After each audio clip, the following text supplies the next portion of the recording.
Bugünkü videoda blok imtahanına hazırlaşarkən nələr etmək bizə ziyan vurar, yəni nələr etmək bizi rəqiblərimizdən daha arxaya salar. Bugünkü videoda bunu müzakirə edəcəyik və burada ən çox edilən səhvləri yığdım. Həm öz etdiyim, həm də başqalarından gördüyüm səhvləri bir list halına gətirdim. Bugünkü videoda onu sizlərlə paylaşacağım. Kanalıma xoş gəldiniz. İlk maddə bu olardı, fasilə vermədən bloka hazırlaşmaq. Yəni çoxumuz oxuyuruq, buraxılış ərəfəsində 8 saat, 10 saat son həftələrdə çalışdıq və eyni momentumu blok fənlərindən də gözləyirik. Düzdür, bu çox nə qədər əla bir şey olsa da, bir qədər insana ziyan vuran bir şeylərdən biridir həqiqətən.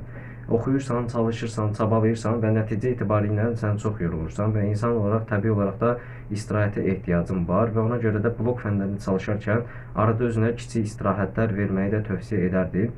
İstirahət seçimi sənə qalmış bir şeydir. İstədiyin stildə istirahət seçimini edə bilərsən. İstəyərsən qısa yatarsan, istəyərsən yürüyüş edərsən, istəyərsən meditasiya edərsən. Bu sənin şəxsinə qalmış bir şeydir. Bu da faydalı vərdişlərdən biri hesab olunur və çalış ki, blok fənlərinə hazırlaşarkən arada sırada özünə kiçik istirahətlər verməyi unutma.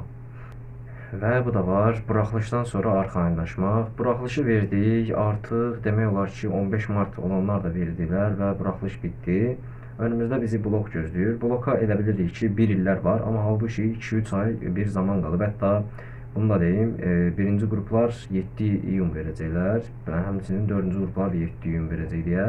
Belə hesablayanda 82-81 gün zamanımız qalıb və bu hər nə qədər uzun bir zaman kimi görsənsə də, dekabrdan buraxılışa kimi olan zaman diliminə bərabərdir. Yəni bir düşünün, dekabrda başlayıb çalışmağa, artıq buraxılış çatdığında isə əl-ayağa düşmüşdük. Və ona görə də çox xahiş edirəm, günün uzunluğunu nəzərə almayın, çünki həqiqətən də vaxt sürətlə keçir. Hər günün öz bir önəmi var, hər günün özünə məxsus bir dəyəri var. Hər gün öz qaydasında ehtiyatla çalışın ki, nəticəniz ürəkaçan olsun. Kiçik-kiçik çalışın və get-gedə bunu böyüdün ki, 90-cı günlər gələndə artıq 8-10 saatlar çalışmaq olmasın, 3-4 saatla da kifayətlənə biləsiniz.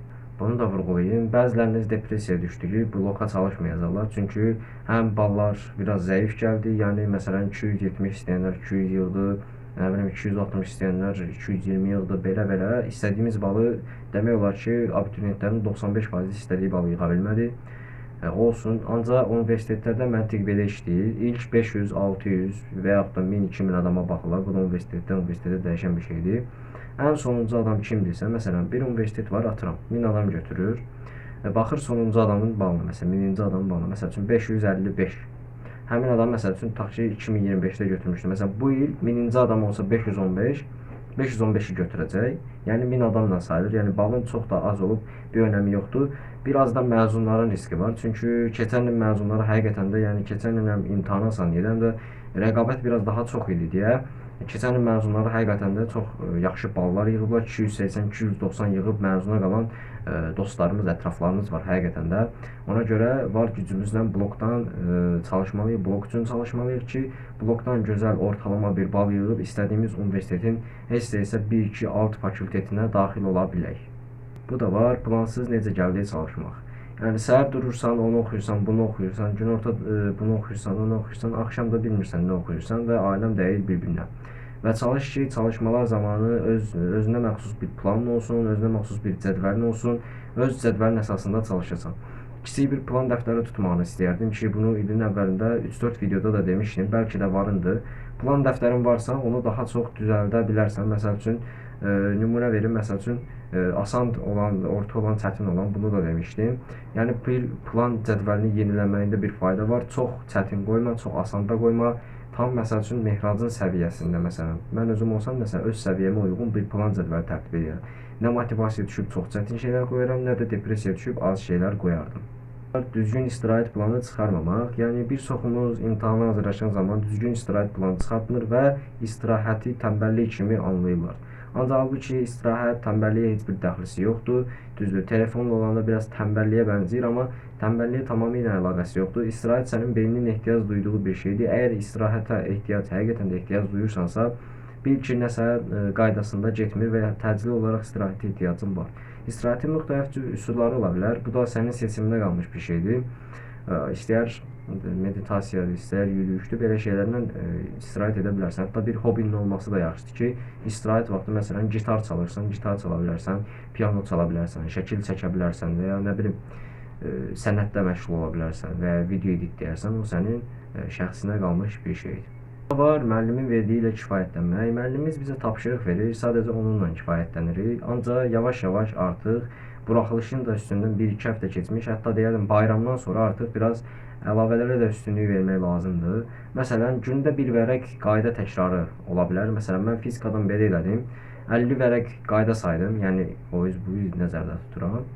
Və belə dedim, məsəl üçün buraxılışa 83 gün qalmışdı, dedim tamam mən günə bir vərəq o yüz bu yüz oxusam, buraxılışa məsəl üçün may ayının ortasına kimi mənim fizika qaydalarım təkrar edilmiş olacaq. Hələ müəllim də təkrar edəcək və beləliklə fizikadan istədiyim qədər balı qaldıra biləcəm və bu da yaxşı bir şey olacaq. Yəni sən də məsələn tarixdən hazırlaşırsan, coğrafiyadan hazırlaşırsan, biologiyadan hazırlaşırsansa, mühim olan mövzulardan məsəl üçün 50 paragraf falan varsa, məsələn onu günə bir paragraf götürsən, bir dənə təkrar etmiş olacaqsan. Müəllimdən savayı nəzərdə tuturam. Bu da çox yaxşı bir üsuldur. Və bu da var, panikaya düşmək. Panikaya düşürsən, ay buraxılışı zəif yazdım, deməli blok da elə gələcək. Bu tamamilə bir yanılğıdır. Çünki daha blok imtahanı verməmisən, blokun necə olacağını bilmirsən və bunu heç kəs sənə deyə bilməz. Ola bilər məsəl üçün buraxılışdan 240-250 yığan həqiqətən tanıdıqlarım var ki, buraxılışdan 240-230 yığıblar, ancaq blokdan 380-390 yığıb tibb universitetinə daxil olublar və hal-hazırda da orada 3-cü, 4-cü kurslarda oxuyurlar. Yəni bunu deyə bilərəm ki, çalış, bloka görə stres eləmə, həyəcan eləmə, çünki daha blok imtahanı verməməsən. Canın sağ olsun, deyək ki, birinci mərhələ pis keçdi, intensiv çalışmağa başlayıb ikinci mərhələdə toparlaya biləcəksən. Düzdür, hər nə qədər ikinci mərhələ çətin də olsa, ikinci mərhələyə kimi toparlaya biləcəksən. Və blok üçün daha gec deyil, daha önümüzdə çox zaman var, çalışa bilərik, əlimizdən gələni edə bilərik. İndi blokla çalışma ilə bağlı videolar da yavaş-yavaş kanala yüklənəcək.